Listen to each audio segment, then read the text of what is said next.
Everyone, magandang gabi sa inyong lahat. So guys, for today's video, katapos lang natin magkape.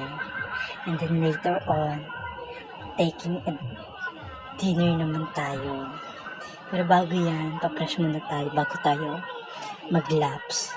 Kasi para good vibes lang.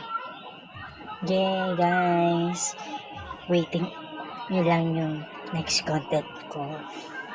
A few moments later. Ayan. So, kain tayo guys. Ayan, shoutout for si Mirara Kaluya Antique. Ayan guys, kain tayo. Ang ulam natin ay Tinigil na nila ang pampatulog sinigang niya. na baboy. Para Nagkakamali na fresh. siya ng oras. Ayan, sabayan nyo ako guys, kain.